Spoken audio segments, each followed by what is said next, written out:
Hello, my name is Aspen Bishop. This presentation is based on my final research paper which focuses on cultural heritage risk and the impact of conflict and climate on global heritage sites for LIS 7700.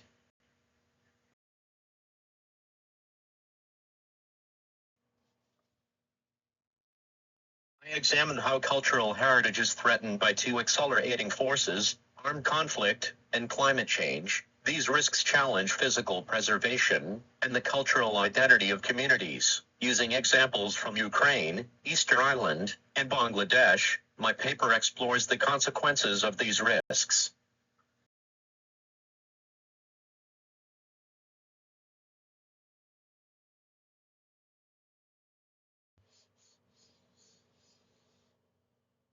Cultural heritage provides social and historic value. UNESCO states that cultural practices generate social capital. Shared values and norms support community well-being. When heritage is lost, it disrupts traditions and identity that help communities maintain continuity.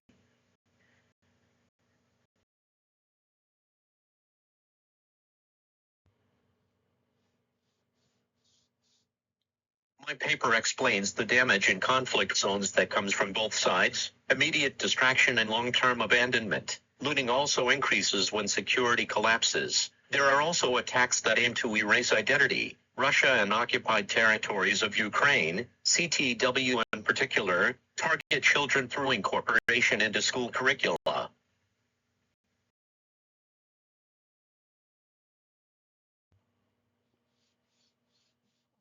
Climate change weakens heritage structures through stronger storms, flooding, and saltwater intrusion. Often communities are forced to relocate when land becomes uninhabitable. This separates people from the environments that sustain traditions and create long-term damage to tangible and intangible heritage. According to Krupasin, over the last several decades the global sea level has been accelerating rapidly, reaching its highest peak during the most recent measurement in 2018.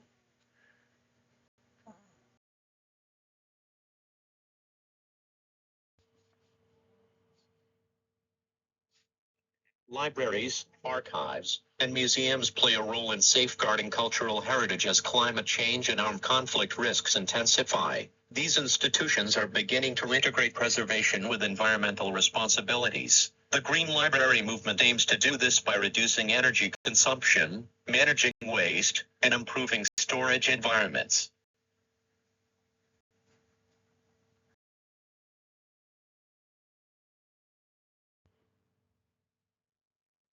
Heritage management today includes preventive conservation and environmental monitoring. Institutions recognize that climate risk now require new management strategies, such as monitoring systems and integrating sustainability into preservation planning. Another important aspect of managing cultural heritage during periods of armed conflict and climate stress is long-term monitoring. When direct intervention is not possible, institutions track changes in environmental conditions and security risk. This way they can respond quickly once the site becomes safe. These ongoing assessments help to prevent small issues from turning into irreversible damage.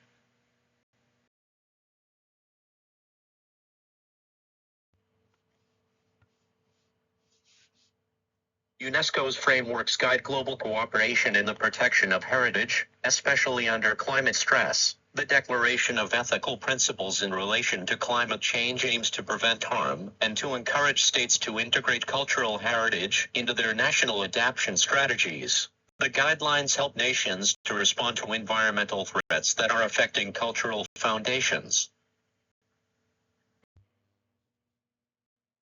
These international protections are important in regions that are experiencing instability because they create a global shared responsibility for safeguarding heritage. Though enforcement can be difficult, these established standards for preservation and ethical decision-making guide post-conflict recovery.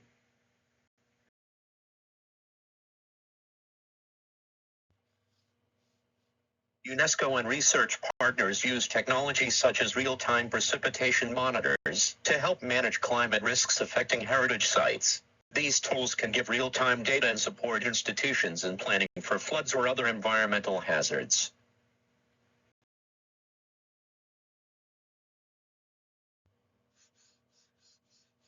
Armed conflict and climate change create severe risk to tangible and intangible heritage. Conflict leads to the destruction, looting, abandonment and erasure of cultural heritage. Climate change weakens structures through rising seas, erosion and other extreme weather. This can also displace communities whose cultural practices depends on specific landscapes. Political instability intensifies these risks and makes preservation even more challenging. We can see this in Bangladesh, where sacred sites were placed near the shore intentionally and are at risk as the shores experience extreme erosion.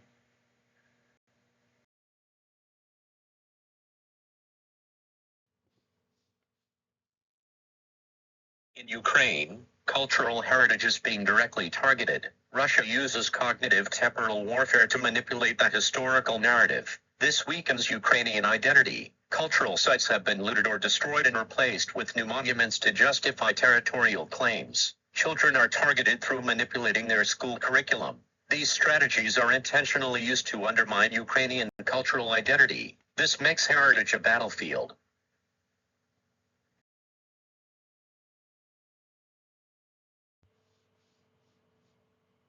Rising sea levels and changing weather patterns are accelerating erosion around Easter Island. The saltwater intrusion is weakening the volcanic stone of the Moai statues. The receding coastline is threatening sacred sites that were intentionally placed along the shore. These new climate change pressures are exceeding the capacity of traditional conservation methods.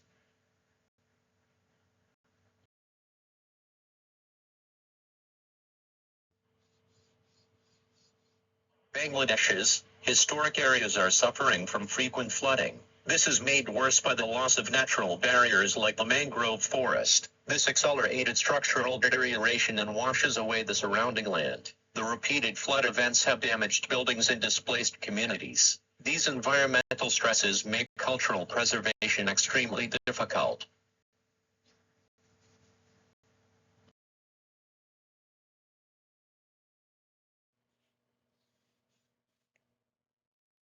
There are major challenges in cultural heritage protection and addressing the pressures of climate change and armed conflict. These include limited funding, outdated infrastructure, and the mismatch between accelerating climate change risks and valuable resources. Political instability is making preservation even more difficult. It also complicates coordinating emergency response preservation strategies. Future demands for preservation will strain conservation resources that are already stretched thin.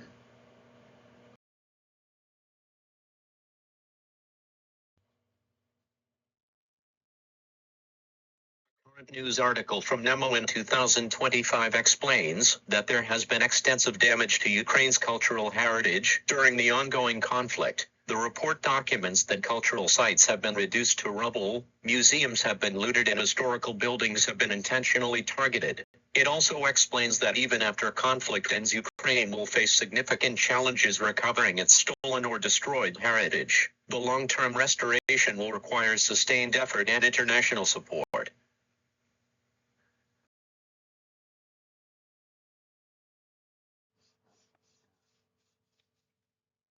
In conclusion, cultural heritage is increasingly threatened by climate change and armed conflict. Communities that are underprivileged are the most at risk to these threats. These pressures can reshape how communities preserve their history or prevent preservation entirely. International frameworks are being developed to provide support and guidance. Long-term preservation will depend on new adaptive and accessible strategies.